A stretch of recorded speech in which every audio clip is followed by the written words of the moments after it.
왜냐하면 자기가 존재하는 것이 부모님의 은혜니까요. 제가 학교에서 보니까요, 학생들이 자기 생일 한 달 전부터 막 광고를 하고 다녀요. 나 몇 월 며칠 생일이다, 몇 월 며칠 생일이라고. 뭐 나한테 여러 번 얘기를 해요, 그냥 막. 그래서 내가 학생들한테, 그래서 네 생일날 누가 제일 고생했냐 그러니까 엄마가 제일 고생했어. 엄마 잘 위해드려라, 그렇게 얘기하고 있습니다. 일본의 그 후생노동성이라는 게 있습니다. 우리나라 하면 노동청 같은 그런 국가기관인데요. 이 일본 노동청 국가기관에서 1년에 한 차례씩 노동자의 건강 상태를 조사하는 그런 게 있어요.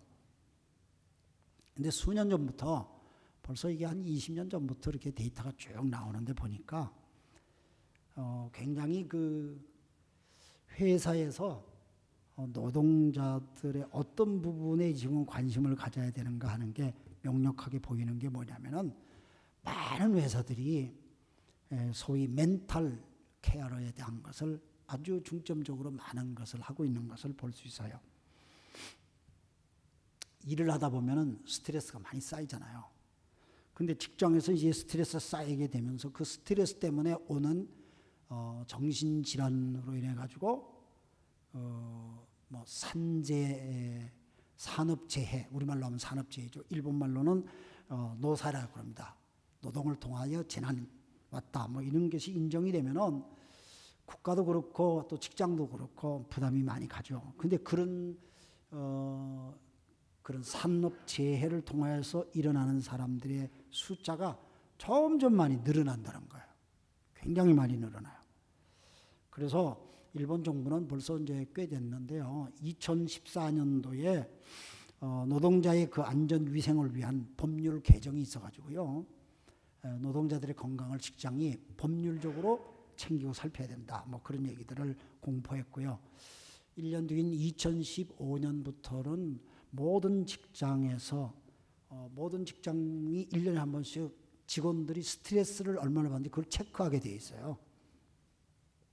실제로 하는 회사도 있고 안 하는 회사도 그럴지 모르겠습니다만, 스트레스 체크라고 하는 것은 노동자 자기 자신이, 직장인들이 자기 자신이 얼마나 이 스트레스 속에 내가 있는가 하는 걸 자기 스스로를 진단을 하고, 동시에 그 스트레스에서 빨리 해결받기도 하고, 아니면은 그런 스트레스가 자기 혼자만이 아니라 직장이라고 하는 집단 사회 속에서 일어나는 거라면은 그 회사가 그런 걸 빨리 알아서 노동자들이 더 이상 스트레스를 받지 않고 잘 일할 수 있는 환경을 만들어 가야 된다 하는 것에서 스트레스 체크라고 하는 그런 리스트가 만들어지고 그런 것들이 되어지고 있다, 그렇게 얘기합니다.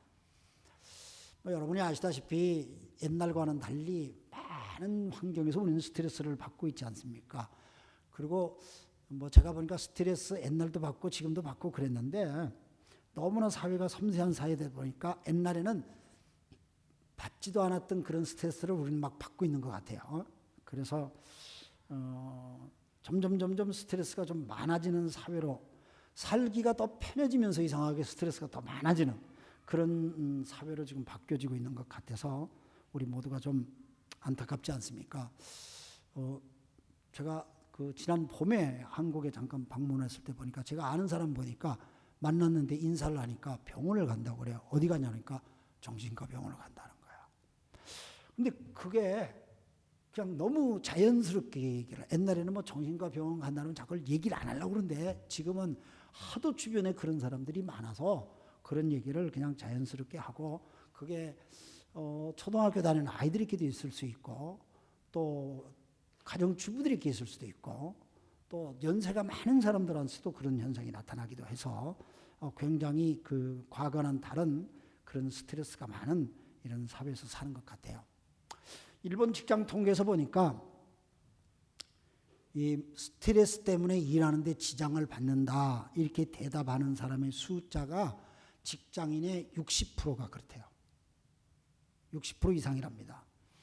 그러니까 얼마나 많은 사람들이 스트레스를 받냐 하는 그걸 알 수 있고, 일본에서의 통계를 보니까 우리가 스트레스를 받는 것들이 많은 것을 순서적으로 이렇게 쭉 따져보니까 제일 스트레스를 많이 받는 게 네 가지 종류가 있는데, 이 네 가지 종류의 네 번째에 해당하는 스트레스가 뭐냐 하고 해답을 찾아보니까 사람들이 직장 생활을 하면서 이 직장이 내가 믿을 수 있을까?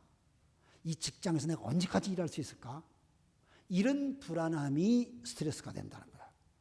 그러니까 직장에서 어떤 희망이 보이지 않는 거죠. 직장에서 어떤 장래성이 보이질 않는 거야. 젊은이도 그렇고 연세를 드신 분들도 그렇고, 내가 퇴직하기 전에 이 직장이 뭐 망할 것 같다, 뭐 이런 것들이죠. 그런 불안함이 네 번째가 되고요. 세 번째는 일하는 양이 너무 많다는 거예요. 그냥 뭐 옛날보다는 훨씬 일을 간편하게 할 수 있게 우리 사회가 그렇게 만들어졌다고 여겨지는데도 불구하고 일하는 양이 굉장히 많아졌다는 거예요. 그래서 그런 것 때문에도 스트레스를 엄청 받고 있어요. 두 번째로 뽑은 사람들의 스트레스는 일의 질적인 문제에 스트레스 받는 거예요. 자기는 이렇게 일을 하면 참 좋을 것 같은데 위에서 명령이 이렇게 일을 하라고 자꾸 시켜. 그러니까 어떻게 일하느냐는 질적인 문제로 스트레스를 또 받는 거예요. 그래서 아주 그것 때문에 참 너무너무 힘들어하는 거예요. 근데 첫 번째 스트레스가 제일 많은 게 뭐냐? 그건 딴 게 아니고 같이 테이블을 맞대고 같이 현장에서 일하는 동료, 인간관계라는 거예요. 인간관계 때문에 일 못해 먹겠다는 거예요. 인간관계 때문에 직장생활 못하겠다는 거예요. 그 직장을 옮기는 사람의 대부분의 이유는 지금 말씀드린 이 네 가지 중에 하나에 해당되는데 제일 많이 해당되는 게 인간관계예요. 제가 우리 성도님들도 여러 가지 고민들이 있어 기도 제목들을 가지고 기도해 주십시오 하고 그렇게 얘기하는데, 뭐 기도해 주십시오 하고 그냥 원만하게 기도 제목을 내는데 가만히 기도하면서 되다 보면은 그분의 인간관계 속에서는 문제가 제일 많아요. 인간관계가 편치 않는 거예요. 거기서 스트레스를 막 받는 거예요. 그러니까 막 일이 힘들어지고요. 막 그게 발전이 되면 나중에 막 살기조차도 싫어지고요. 그렇잖아요. 스트레스가 크지만 그렇게 되지 않습니까? 요즘 우리가 읽고 있는 이 욥기서는 얼마나 욥이라는 사람이 스트레스를 많이 받았을까요? 그렇게 잘 나가던 사람이었어요. 집안도 부자였고요. 학식과 인품이 있는 가정이었고요. 신앙적으로 말할 것 없는 가정이었고요.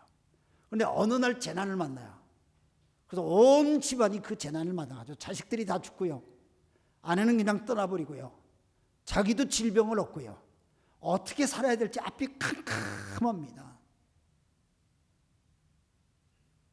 살 소망이 없는 것처럼 스트레스가 강한 건 어디 있겠어요. 그런데 이런 스트레스 속에서 욥이 겪는 가장 많은 스트레스는 뭘까? 우린 성경을 읽으면서 지금도 느끼고 있는 건 뭐냐면은 자기가 잘못한 게 없는데 사람들이 자꾸 하나님한테 벌 받았다는 얘기를 자꾸 해요. 그리고 주변 사람들이 자꾸 손가락질하는 거야. 그러니까 자기 형편을 알만한 사람, 자기 형편과 처지에서 함께 울어줄 사람이라고 생각해서 자기 처지를 얘기했는데 불구하고 자기 말에 꼬타리를 잡고 공격하는 자기 친구들 때문에 갖는 인간관계가 욥에게 있어서 가장 큰 스트레스다고 생각돼요. 여러분, 스트레스는 먼 곳에서 오지 않죠. 그렇죠? 제가 가와사키에 있는데 러시아 사람이 나한테 스트레스 줄 일 없잖아요. 그렇죠? 가와사키에 있는 사람이 나한테 스트레스 준다고요. 늘 나하고 같이 대하고 있는 사람들한테서 우리가 스트레스를 받아요. 그래서요. 근데 이 욥에게 스트레스를 주는 그 친구들의 모습을 제가 봤어요. 그 친구들의 모습을 보니까 친구들이 한마디로 얄팍한 성경 지식에 사로잡혀 가지고 자기들의 논리가 옳다고 생각하니까 욥에게 자꾸 자기들은 바른 소리를 한다고 해요. 자기들은 바른 소리를 한다는데 욥한테는 치명적으로 상처를 준 얘기를 하는 거예요. 이게 스트레스예요. 오늘 저희들이 26장을 같이 읽었어요. 26장은 3장에서부터 그 친구들이 욥한테 잔소리하는 얘기 나오거든요. 3장부터 25장까지 쭉 그런 얘기가 나오는데 욥이 그걸 하여튼 이렇게 함께 묶어가지고 마토매 해가지고 그냥 변명 아니면 되묻는, 이 26장에 보면 욥이 분노까지는 아니지만은 그냥 상당히 욥이 적극적으로 대변하는 그런 내용이 오늘 본문에서 나와요. 정말 잘못한 게 없는데 자기가 참 이거 억울하잖아요. 사람이 스트레스 받는 것 중에 뭐 슬플 때도 그렇고 다 그렇지만은 억울할 때 받는 스트레스가 제일 클 것 같아요. 사람이 억울할 때요. 근데 욥이 얼마나 억울했겠습니까? 그래서 욥이 이제 25장에 보면은 욥의 친구인 비르다떼라는 사람이 욥을 막 공격하거든요. 뭐라고 공격하냐면 25장 4절에 보면 어찌 사람이 하나님 앞에서 의롭다 하겠으며 여자에게서 태어난 사람이 어찌 깨끗하게 하겠느냐. 욥이 나는 하나님 앞에 잘못한 게 없어. 이 소리를 자꾸 하니까요. 야, 사람이 어떻게 하나님 앞에 잘못한 게 없다는 말을 어떻게 할 수 있냐. 여자한테서 태어난 인간이 뭐 잘못한 게 없다, 깨끗하다고 말하는 자체가 이게 틀려먹은 거 아니냐. 욥의 친구들이 욥을 그렇게 공격하는 거예요. 그리고 25장 6절 말씀에 보면은요, 넌 구더기 같은 인간이야. 얼마나 치욕적입니까? 구더기 아무한테도 도움이 되질 않아. 너는 그런 인간이야. 이렇게까지 욥을 공격적으로 하는 거예요. 일반론적으로 생각을 하자면 욥의 친구들의 말이 틀린 얘기는 아니에요. 그렇죠? 인간이 어떻게 하나님 앞에, 거룩한 하나님 앞에 자기가 깨끗하다고 말할 인간이 누가 있겠습니까? 틀린 말은 아닙니다. 근데 지금 문맥적으로 봐야죠. 욥은 죄 없는데 억울한 누명을 쓴 것 사람처럼 그냥 고통을 받고 있으니 얼마나 억울하고 고통을 받겠어요. 그런데 그런 사람을 앞에 놓고 야, 너 뭐가 있지 않냐 하면서 계속 욥을 추궁하는 그런 얘기를 계속할 때 욥이 받는 스트레스는 이런 말할 거 없고 너는 구더기 같은 인생이라고 그렇게 말할 때는 뭐 욥이 확 그냥 뭐라 그럴까요? 우리는 막 극도로 사람이 막 이렇게 분나물 하면 막 뚜껑이 열린다 이렇게 하잖아요. 막 난 그런 정도로 욥이 됐을 것 같아요. 그래서 오늘 성경 보면요, 욥이 좀 분노한 모습이 느껴져요. 26장에서는 욥이 지금까지는 한 번도 누구를 딱 가리켜가지고 너는 뭐 이렇게 말한 적이 없었어요. 그런데 26장에 보니까 욥이 딱 그렇게 말하는 비르다떼 사람을 탁 가리켜서 얘기를 해. 너는 그리고 탁 얘기를 해. 그래서 욥이 너무너무 억울했던지 자기 것을 변명을 하는데 이 변명을 할 때 그 사람한테 그 친구한테 세 가지를 지적을 해요. 첫째 2절 말씀에 보니까 이렇게 나와요. 나를 그렇게까지 생각해 주니? 여러분 성경 읽을 때 감정을 넣어서 좀 읽어야 좋아요. 그래 이해가 돼요. 2절에 그렇게 하잖아. 나를 그렇게까지 생각해 주니? 야 고맙다. 그렇게 성경을 읽어야 된단 말이야. 그러면서 나처럼 가난하고 힘든 자를 도와주다니. 이 성경에 느낌표 딱 인쇄가 돼 있잖아요. 이거는 욥이 그 친구한테 좀 비꼬는 얘기예요. 정말 고마워서 그런 얘기 아니고, 야, 아이고, 네 가지게 뭐 날 위한다고? 날 위해? 우둔한 자를 잘 깨우쳐줬고 네 지를 내게 나누어 주었구나. 4절 보니까 그런데 누가 너한테 그런 말을 들은 것을 생각하느냐? 네한테 그런 말을 듣고 누구한테 듣겠냐? 너는 누구에게 영광을 받아서 그런 말을 하느냐? 그러니까 너한테 너 그런 말을 가르쳐준 사람 누구니? 욥이 지금 그렇게 얘기하는 거야. 그러니까 이 욥의 시의 내용을 이렇게 보면 이게 다 시거든요. 그러니까 친구의 그런 얘기를 네가 그렇게 나를 불쌍히 여겨? 정말 불쌍히 여겨? 내가 울 때 너 같이 울어줘 봤어? 그런 말이에요 이게. 성경에 우는 자는 함께 그냥 울래요. 막 우는 사람 앞에 가지고 너 왜 울어? 우는 원인이 뭐야? 울다 보면 결과는 이렇게 돼. 자꾸 분석해서 그걸 따지고 막 이렇게 하기보다는 우는 사람하고는 그냥 같이 울어주는 거야. 이게 참 중요한데 욥이 네가 그렇게 나를 불쌍히 여겨? 그런데 네 나하고 그렇게 내가 이렇게 고통받을 때 내 고통에 동참해 줘 봤어.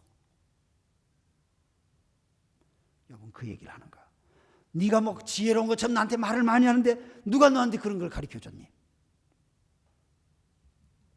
욥은 얼마나 스트레스를 받았을까요?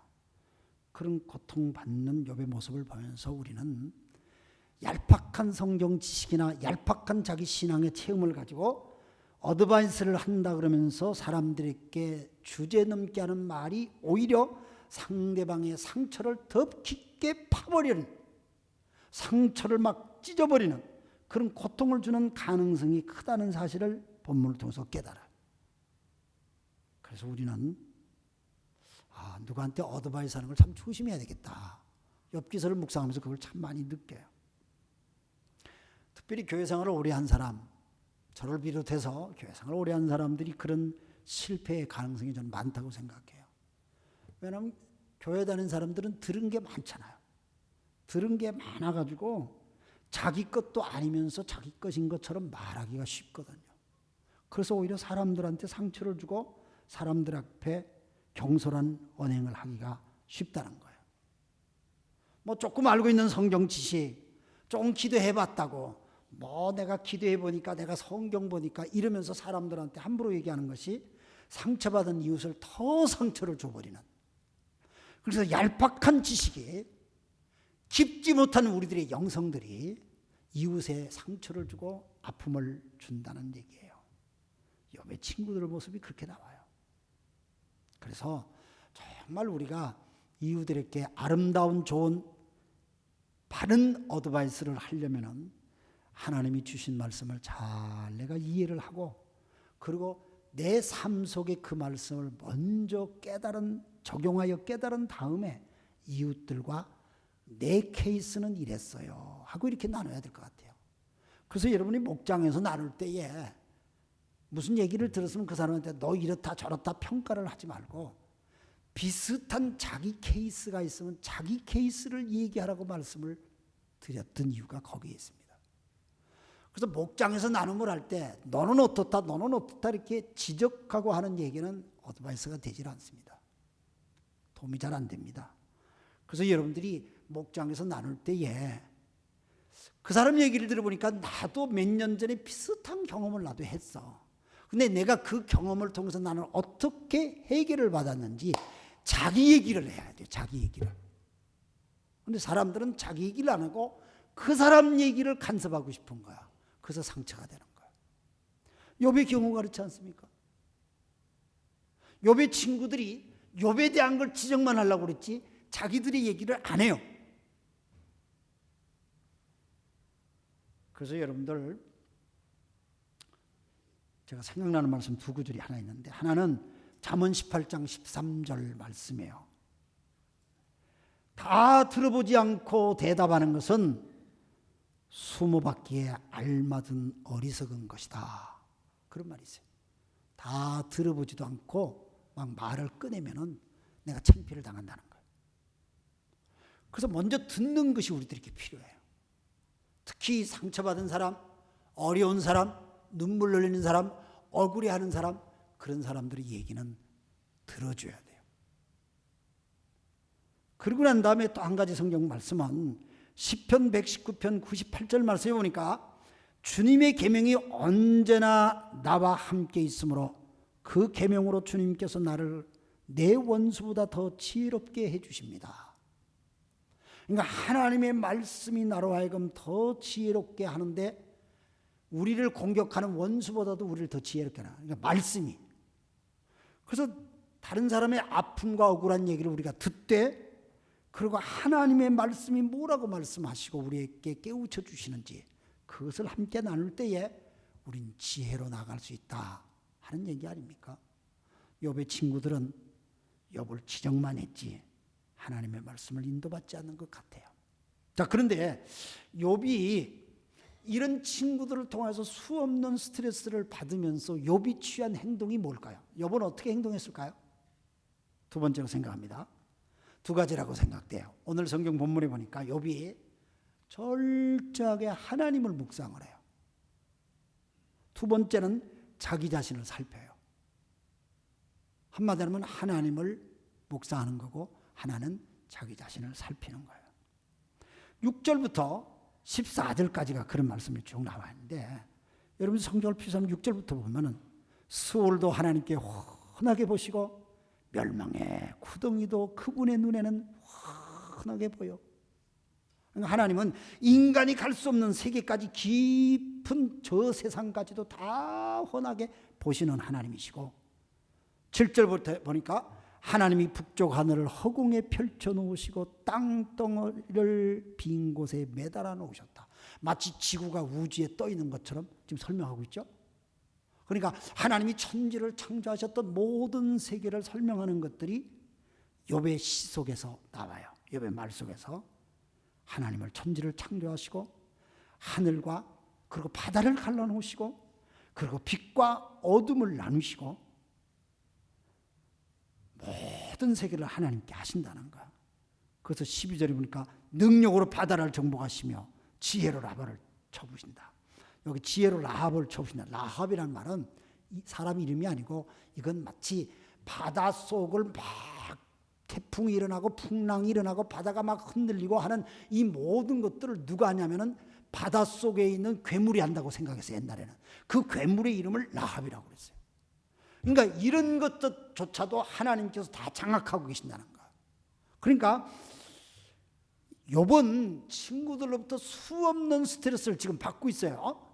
수없는 스트레스를 받지만은 욥의 입에서 나오는 것은 하나님에 대한 얘기를 수없이 구구절절히 지금 얘기하고 있죠. 뭘 느끼세요? 우리들은 스트레스를 받으면 누가 스트레스를 줬다고 해서 그 사람을 놓고 그 사람 얘기를 많이 할 거예요. 그렇잖아요? 그 사람이 나한테 이랬어. 그 사람이 이게 옳은 거야. 그 사람이 틀려먹지 않았어. 그 사람만 꼴도 보기 싫어. 막 이렇게 얘기하지 않습니까? 스트레스 주는 사람이 있다면. 근데 욥은 어느 친구를 특정해가지고 공격하는 얘기를 하지 않냐고 하나님에 대한 얘기를 막 하는 거예요. 그냥. 그러니까 욥이 스트레스 속에 지금 뭘 하고 있다는 거죠? 수많은 스트레스를 받고 있는 건 현실은 사실이지만 그런 스트레스의 상황 속에서 하나님에 대해서 깊이 들어가 있는 걸 알 수 있어요. 이게 욥이 가졌던 세계입니다. 인간이 하나님을 안다는 것은 제한적이에요. 우리가 아무리 노력을 해도 우리는 하나님의 세계를 100% 이해한다는 것을 쉽지 않아요. 그래서 14절 제일 끝에 보면 누가 이해할 수 있겠느냐? 하나님의 그 위대한 세계를 누가 다 이해할 수 있겠느냐? 욥의 말이 맞아요. 그렇죠? 우리가 어떻게 하나님의 세계를 100% 다 이해할 수 있겠어요? 그래서 신학적으로도 하나님께서는 계시하는 부분만 우리 인간이 알 수 있어요. 계시란 말은 이 감추어진 세계를 하나님이 이렇게 펼쳐서 좀 보여주는 거예요. 이렇게 하나님이 보여줄 때 우리가 보는 거예요. 깨닫게 되는 거예요. 하나님이 깨우쳐 줄 때에. 근데 사실 저는 어렸을 때는 내 눈이 좋아서 이 세계가 다 보인다고 그렇게 생각했는데 철이 들어가니까요. 빛의 도움이 있어서 내가 보더라고요. 그렇죠? 이 예배당안이 깜깜해지면 여러분이 아무리 좋은 눈을 가졌고 아무리 좋은 안경을 껴도 안 보입니다. 그렇죠? 빛의 도움을 받아야 우리가 볼 수 있어요. 마찬가지로 하나님의 영이 하나님의 세계를 보여주기 전에는 우리는 하나님을 알 수도 없고 볼 수도 없는 거예요. 그런데 욥은 극도의 스트레스의 상황 속에서 하나님을 묵상하는 거예요. 저는 욥이 가졌던 하나님을 묵상하는 그 세계가 우리의 인생의 해결 방법이라고 생각해요. 연세 80을 넘으신 제 선배님이 결혼한 지 50몇 년 됐는데 나는 아직도 저보고 그래요. 저 목사 아직도 나는 우리 마누라를 아무리 쳐다봐도 여자가 뭔지를 모르겠어. 그 얘기를 하더라고요. 그래서 선배님이 그렇다면 내가 어떻게 합니까? 아마 많은 부인들이 나는 결혼 생활 몇 년을 해도 우리 남편을 모르겠어요. 우리 남자를 모르겠어요. 사람이 사람을 아는 것도 모르잖아요. 사람이 사람을 이해하고 사람이 어떤 사람인가 알려고 해도 우리가 모르는 게 너무 많다고요. 가끔 사람들이 당신 무슨 형입니까? A형입니까? B형입니까? 뭐 O형입니까? 더러더러 묻고 그렇게 하는데 A형이라고 똑같아요? B형이라고 똑같아요? 아우 참 B형 힘들어요. 근데 B형 여러분 똑같아요? 안 똑같아요. O형 똑같아요? O형이니까 아싸라고 뭐 뒤가 없다 그러지만 난 뒤가 없던 사람이 맨날 사고를 쳐 그냥. 그러니까 참 힘들어요. 그래서 우리가 사람도 사람을 알 수가 없어. 그런데 어떻게 피조물인 부모를 통해서 태어난 우리들이 창조주 하나님을 우리가 이해할 수 있을까요? 참 인간이 제한이에요.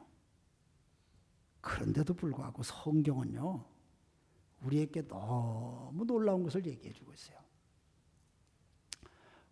성경 에레미야 9장 23절과 24절을 한번 읽어보겠습니다. 에레미야서 9장 23절과 24절. 나 주가 말한다. 지혜 있는 사람은 자기의 지혜를 자랑하지 말아라. 용사는 자기의 힘을 자랑하지 말아라. 부자는 자기의 재산을 자랑하지 말아라. 오직 자랑하고 싶은 사람은 이것을 자랑하여라. 나를 아는 것과 나 주가 긍휼과 공평과 공의를 세상에 실현하는 하나님인 것과 내가 이런 일 하기를 좋아한다는 것을 깨달아 알만한 지혜를 가지게 되었음을 자랑하여라. 나 주의 말이다. 하나님 분명히 말씀해요. 너희들이 이 세상에서 자랑할 만한 것이 한 가지밖에 없다. 돈 자랑하지 마. 지식 자랑하지 마. 명예, 권력 그러는 거 자랑하지 마. 정말 자랑할 거 있다면 너희들 속에 나 여호와 하나님을 아는 것을 자랑해라. 이걸 하나님 말씀하세요. 욥이 그렇잖아요. 욥이 수많은 스트레스 속에서 하나님 아는 걸 지금 얘기 들으는 거예요. 우리 같았으면 막 난 쟤 때문에 내가 고생해. 난 저 인간 때문에 내가 못 살겠어. 나는 막 저 사람 때문에 그래. 모든 이유와 핑계를 다 이웃에게 돌리면서 그것이 내 스트레스를 마치 푸는 것처럼 우리는 해결하려고 하지 않습니까? 그런데 욥은 하나님을 아는 것을 얘기해요. 하나님을 묵상한 걸 얘기해요. 이게 너무 중요한 거예요. 그래서 예수님도 이 땅에 오셔가지고 요한복음 17장 3절에서 영생은 오직 하나님 한 분과 그 하나님을 알고 또 아버지께서 보내신 예수 그리스도를 아는 것이라고 가르쳐줬어요. 하나님 아는 것, 예수님 아는 것. 왜 예수님 아느냐? 하나님 눈에 안 보이는데 눈에 보이신 분으로 이 세상에 오신 하나님이 예수님이거든요. 그래서 우리는 성경에 예수님 모습이 많이 기록되어 있으니까 그걸 자꾸 읽고 묵상할 때 보이지 않는 하나님이 보이는 분으로 이렇게 다가오게 돼 있어요. 미국에 뭐 세상 떠나셨습니다만 영성신학자 가운데 제임스 페커라고 하시는 박사님이 계셨어요. 근데 이분이 하나님을 아는 지시라는 책을 쓰셨는데 참 놀라운 책이에요. 굉장히 고전적인 책이 돼서 지금도 많은 분들이 읽고 이분이야말로 목사들의 목사다 뭐 그렇게 얘기를 하고 있어요. 근데 이분이 쓴 글을 보니까 하나님을 아는 사람들에게 나타나는 특징이 몇 가지가 있대요. 하나님을 아는 사람. 하나님을 아는 사람들은 첫째는 하나님께서 그 사람을 들어 사용하기 때문에 하나님의 능력을 경험한대요. 하나님을 아는 사람은 하나님의 능력을 체험한 거예요. 우리가 여러분 하나님을 체험하는 것은 하나님의 능력을 체험하는 거예요. 그래서 그분이 다니엘을 인용해요. 구약성경에 다니엘이라는 사람이 극도의 환경에 몰아넣죠. 바벨론에 끌려가가지고 사자굴 속에 처박히지 않습니까? 그런데 그렇다면 사람들이 되게 포기해버립니다. 그렇잖아요? 뭐 자기 힘으로는 해결할 방법이 없는 그 상황에 오면 사람들은 다 포기해요. 그런데 다니엘은 포기하잖아요. 왜? 하나님을 체험했거든요. 이게 하나님을 아는 사람의 특징이에요. 여러분 정말 하나님을 아신다면 그 하나님의 은혜 속에서 여러분 체험한 게 있어요. 그걸 자꾸 기억하세요. 그게 굉장히 중요해요. 그때 나를 하나님 붙들어 주시는 그 은혜, 그걸 자꾸 묵상하세요. 이 너무너무 중요해요. 두 번째로 하나님을 아는 사람들은, 하나님을 묵상하는 사람들의 특징은 모든 것을 볼 때에 하나님의 시각으로 본다는 거예요. 하나님의 시각으로 봐요. 사람이 사물을 볼 때 어떤 시각으로 보느냐에 따라서 해석이 달라지잖아요. 이 해석이 달라지면은 사는 방식이 달라져요. 그걸 크게 세계관이라고 그러죠. 그 사람이 자기가 이런 쪽으로 봤기 때문에 그쪽으로만 해석을 하니까 그 길로만 가는 거예요. 근데 하나님의 시선으로 사물을 보는 거예요. 엄청나게 다르죠. 이게 하나님을 아는 사람의 특징이에요. 세 번째는 하나님을 아는 사람, 하나님 묵상하는 사람들은 그 하나님을 알기 때문에 굉장히 삶에 있어서의 용감함이 있어요. 적극적이에요. 굉장히 적극적이에요. 용감해요. 절대로 환경의 패배를 당하지 않아요. 지금 욥이 환경에 굴복당하지 않죠. 스트레스라는 건 환경을 통해서 오잖아요. 주변을 통해서 오죠. 근데 주변을 통해서 오는데 그 주변에 거꾸로 들으면 당하지 않죠. 이게 특징이에요. 하나님을 아는 사람의 특징이에요. 신약성에 보면 베드로가 전도를 하다가 잡혀서 끌려가잖아요. 더 이상 전도하지 말라 막 이런 말을 유대인들한테 듣는데 뭐라고 하는지, 사람에게 복종하는 것보다 내가 하나님께 복종함이 마땅한 줄 내가 안다. 끌려가면서도 아주 당당해요. 전혀 위축됨이 없어요. 바울이라는 사람은 복음 전도하다가 얼마나 얻어맞았습니까? 죽음에 이르는 상황이 수도 없이 있었습니다. 그러나 성경 말씀에 보니까 그럼 뭐라고 고백합니까? 사도행전 20장 24절에 보니까 나의 달려갈 길을 다 달리고 주 예수께 받은 사명 곧 하나님의 은혜의 복음을 증언하는 일에 다하기만 하면 나는 내 목숨이 조금도 아깝지 않다. 너무너무 인생이 당당해요. 너무너무 당당해요. 저는 하나님을 아는 사람은 이렇구나 이렇게 생각을 하니까 정말 동의가 돼요. 그래서 그런 사람들에게는 죽음이 오는 것에 대한 두려움이 없어요. 그 자기 삶에 대한 인생이 다 그냥 딱 보여요. 그냥 어떻게 살아야 되는지. 그래서 그런 사람들이 최종적으로는 모든 것에서 만족하고 감사해요. 그래서 바울의 내가 부함에도 처할 줄 알고 가난함에도 처할 줄 알고 어떤 상황 속에서 나는 자족함을 배웠다. 그렇게 고백을 하죠. 그래서 부자 앞에서도 기죽지 않고요. 가난한 자 앞에 목에 힘주지 않고요. 모든 상황에 처하는 자유로움이 그 속에 있는 거예요. 우리가 자유롭다는 것은 내 마음대로 하는 게 자유로움이 아니고, 자유로움은 사람이 자유롭게 사는 것은 내 마음대로 하는 게 자유롭다고 많은 사람이 착각을 하는데 그게 아니에요. 자유라는 것은 할 수 있는데 안 하는 게 자유예요. 내가 그냥 상대방을 한 방만 치면 상대방을 넘어뜨릴 수 있어요. 근데 이걸 안 써요. 내가 안 쓰는 그 자유가 있는 거예요. 그걸 절제할 수 있는 게 그게 자유예요. 자유하기 때문에 그게 되는 거예요. 내 멋대로가 자유가 아니야. 그래서 성경이 가리키는 만족과 감사와 이런 자유함이 그런 데서 오는데, 그래서 바울 사도는 나를 사랑하시고 나를 이끌어 주시는 내 그 하나님 앞에 이런 내 상황에 엄청난 스트레스가 오지만 나는 내 인생이 넉넉하게 난 이길 것이라는 확신합니다. 어떤 죽음이, 생명이, 뭐 천사나 사탄이나 어떤 것들이 내 앞에 밀려온다 할지라도 나는 절대로 그리스도의 사랑 가운데 맺어진 이 귀한 하나님의 은혜가 나를 절대로 끊을 자 아무도 없습니다. 바울은 아주 당당하게 큰 소리 하죠.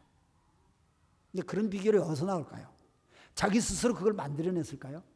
아니에요.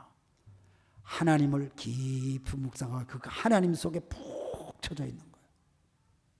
그래서 하나님이 그 속에 있고 그가 하나님 안에 있고 하나님과 그가 일체되었을 때 나타나는 현상, 하나님을 아는, 하나님을 깨달은, 하나님을 묵상하는 은혜가 그거예요.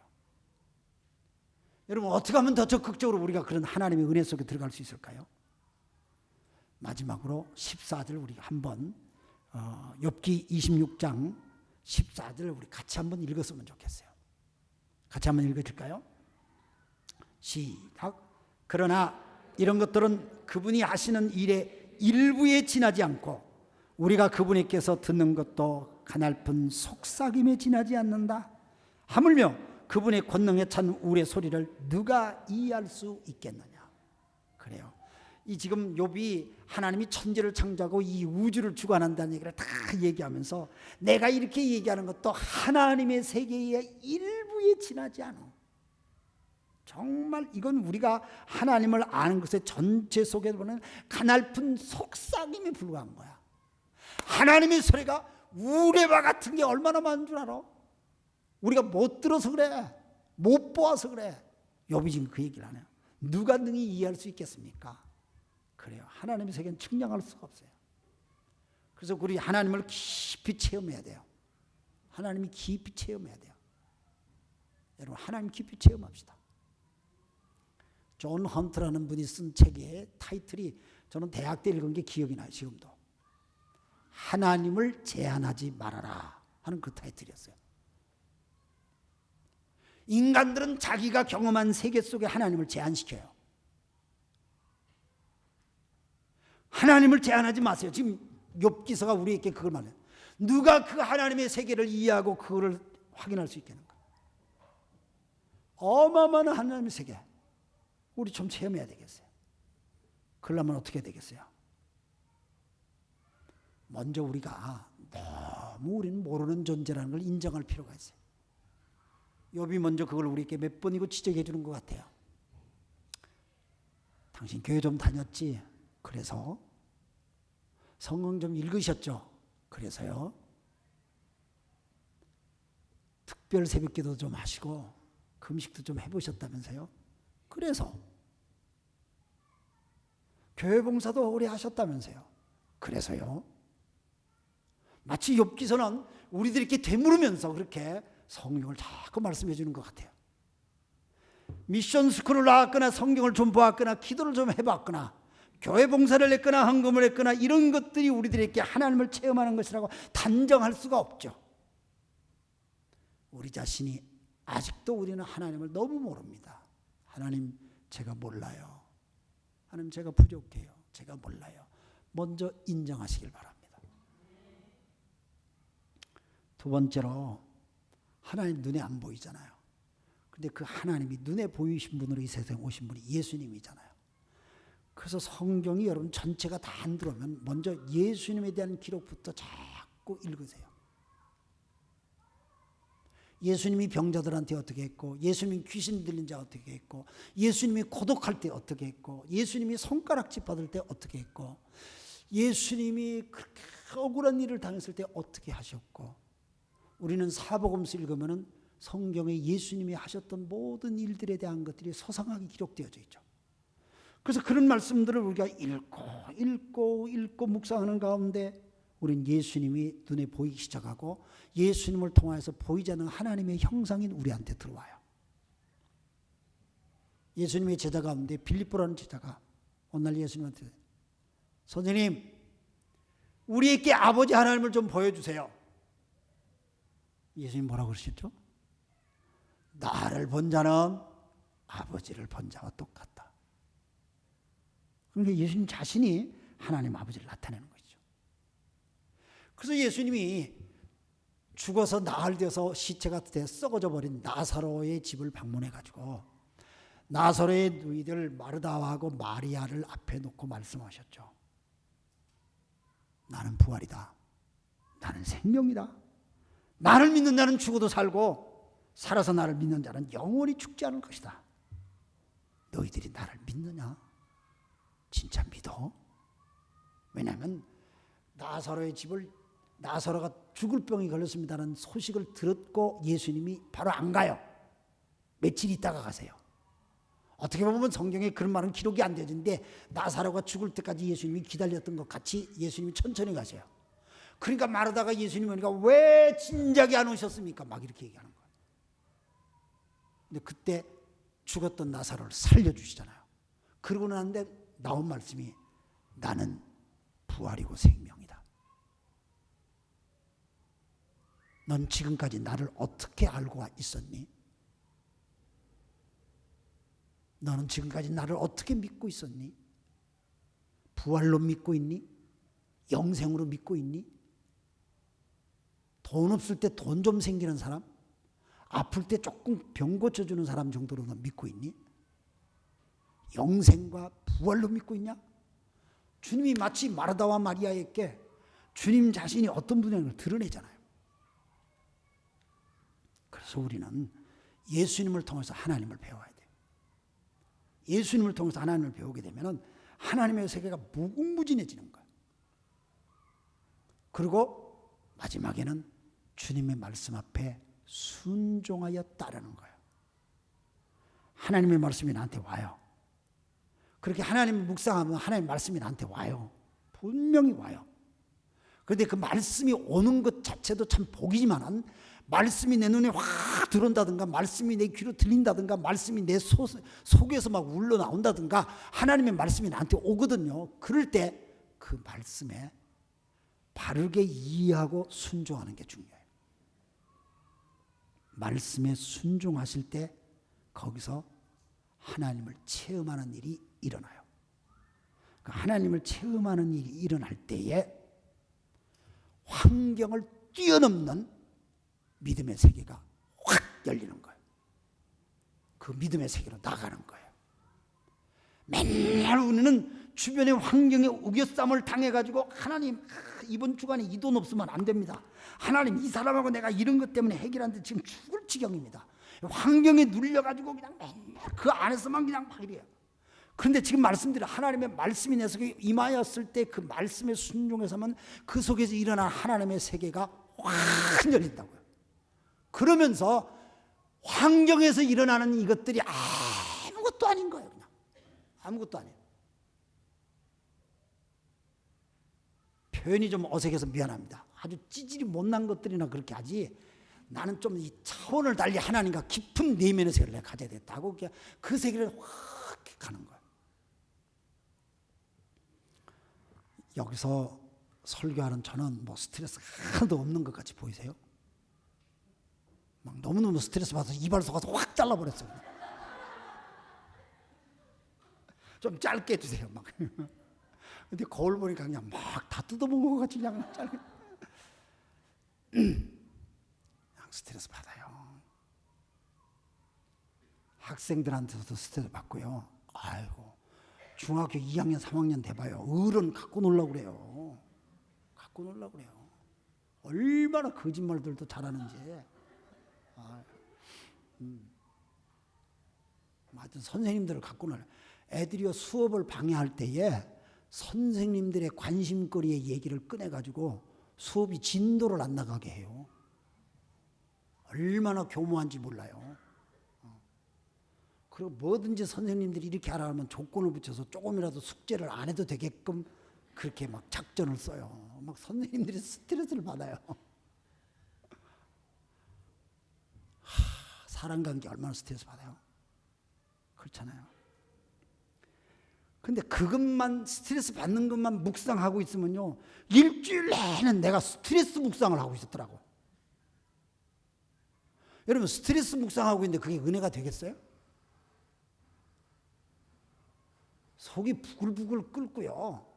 어디 그냥 정말 그렇게 계속 하면 암덩어리가 막 생기겠더라고. 기분이 들어 막 어디서 생기는 것 같아. 그래서 그럴 때는 그냥 팍 밖에 나가서요. 숲속을 막 걸어요 저는. 숲속에서 막 소리치고요. 그리고 막 숲속에서 혼자 그냥 요즘은 막 낙엽이 다 떨어져서 낙엽을 밟으면서 막 이렇게 걷잖아. 부시럭부시럭 소리가 나는데 근데 그 낙엽 밟는 소리 속에서 그 낙엽이 다 떨어져서 그 어디 쓸모가 있겠어요? 근데 한참 밟다 지니까 이 낙엽이 땅에 썰어져 가지고 이 낙엽이 토양이 돼 가지고 나무들을 자라게 하잖아요. 낙엽조차도 사명이 있는 거예요. 인생이 끝났다고 해서 모든 게 끝난 게 아니에요. 그래서 그렇게 한 바퀴 돌고 막 쥐고 하면 그 스트레스의 생각에서 주님으로 생각이 이렇게 바뀌어져. 여러분, 스트레스 푸는 방법으로 많은 사람들이 얘기해요.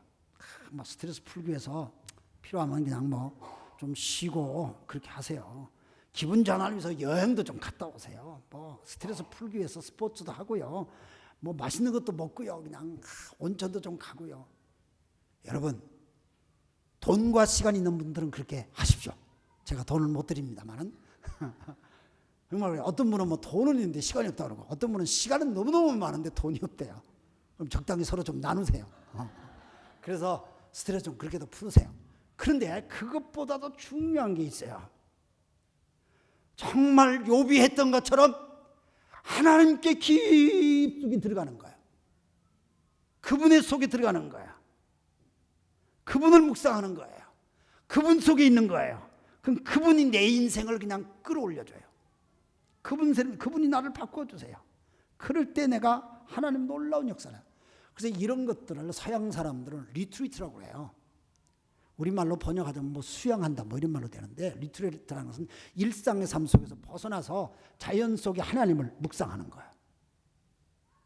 너무너무 그냥 막 복잡하게 막 살고요. 아침에 일어나서 요걸 만져야 되고, 그 다음에 요걸 해야 되고, 그 다음에 요걸 못하면 못했다는 것 때문에 막 억울해서 죽으려고 그러고, 막 그렇게 껄껄껄껄 하고 사니까 스트레스가 더한 거.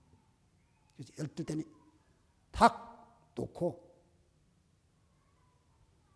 자연 속에 가서 내 몸도 자연에 맡기면서 창조주 하나님을 생각하는, 이게 리트리트예요.